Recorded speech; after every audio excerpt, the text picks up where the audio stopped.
Assalamualaikum dan salam sejahtera kepada doktor dan rakan-rakan sekalian.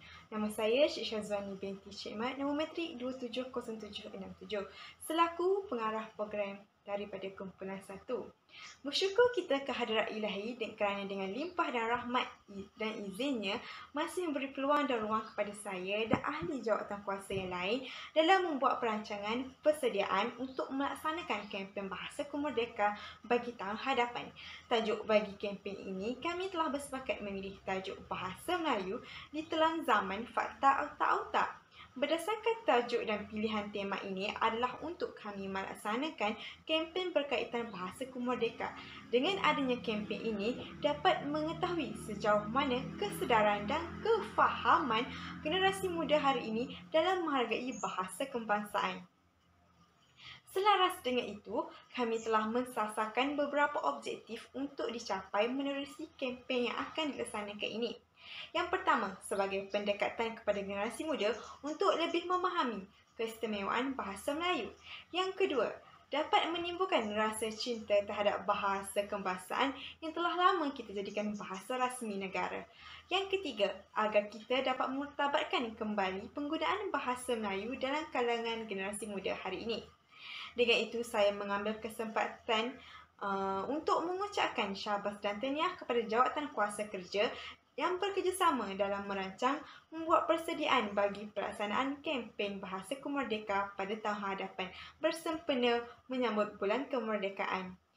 Saya juga memerahkan penghargaan dan ucapan terima kasih kepada semua pihak yang terlibat yang memberi kerjasama serta menyumbang masa untuk persediaan program ini. Besar harapan saya agar program yang akan dianjurkan ini dapat melahirkan generasi muda yang bijak pandai dalam menghargai dan memelihara keaslian bahasa Melayu. Sekian daripada saya. Terima kasih.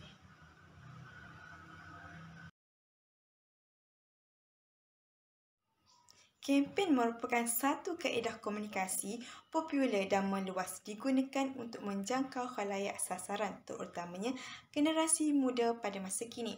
Perancangan tahunan persatuan yang akan dilaksanakan sempena sambutan Bulan Kemerdekaan pada tahun hadapan memfokuskan kepada isu penggunaan bahasa Melayu dalam kalangan generasi muda.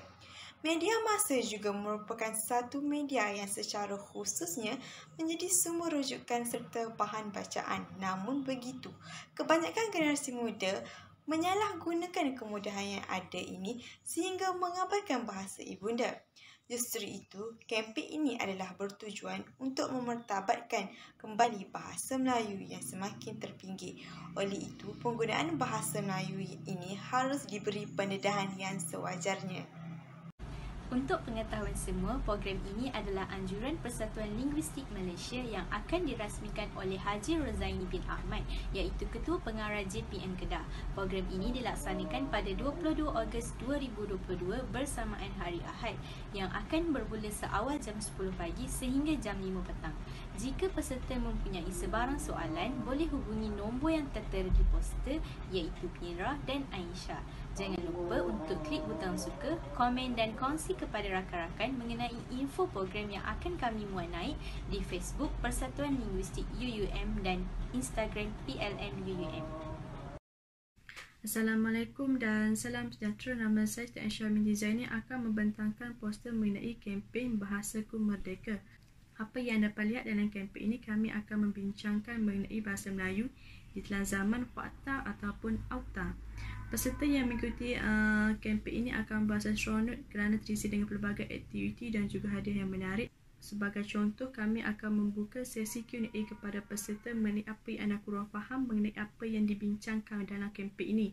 Yang kedua ialah Kahoot. Okey, dalam aktiviti tersebut kami akan memilih 10 pemenang bertuah untuk memenangi hadiah. Selain itu, kami juga akan memberikan merit dan juga sijil penyertaan kepada peserta yang menyertai kempen ini. Jawatankuasa yang bertuku lumus yang menjayakan jawatan seterusnya ialah jawatankuasa yang bertuku lumus bagi menjayakan kempen ini ialah yang pertama, Cik Syazwani selaku pengarah program, yang kedua Nur Amirah sebagai eksekutif multimedia, Yang ketiga ialah Nazatul Akmal sebagai AJK Siaraya. Yang keempat ialah Siti Aisyah sebagai AJK Promosi. Yang kelima ialah Siti Nur Aisyah sebagai AJK Penerbitan yang pertama, dan juga yang sekali ialah Syantini sebagai AJK Penerbitan. Itu sahaja daripada saya serahkan kepada pembentangan yang seterusnya pembentang. Khabar, nama saya Siti Nur Aisyah binti Aziz. Kesimpulannya, program ini diharap dapat mendidik masyarakat berbilang kaum, khususnya di Malaysia, agar dapat memperkukuh dan memartabatkan bahasa kebangsaan negara dalam pelbagai aspek dan bidang, sekaligus membuka jalan kepada daya maju jangka panjang bahasa Melayu sebagai bahasa dunia yang praktikal dan lebih realistik. Seterusnya, dengan menyertai program ini, orang ramai akan mendapat banyak kelebihan. Antaranya ialah mereka dapat memperkukuh, mempamerkan dan mempromosikan identiti dan imej bangsa Malaysia. Yang kedua, mereka dapat menanamkan rasa kebangsaan nasional dalam bahasa. Yang ketiga, mereka dapat memperkukuhkan lagi perpaduan negara dengan menggunakan bahasa kebangsaan kita. Dan yang terakhir, mereka dapat memberi kesedaran kepada masyarakat, terutamanya generasi Melayu ataupun generasi muda, dalam pentingnya memelihara bahasa Melayu agar tidak terus dipinggirkan. Sekian, terima kasih.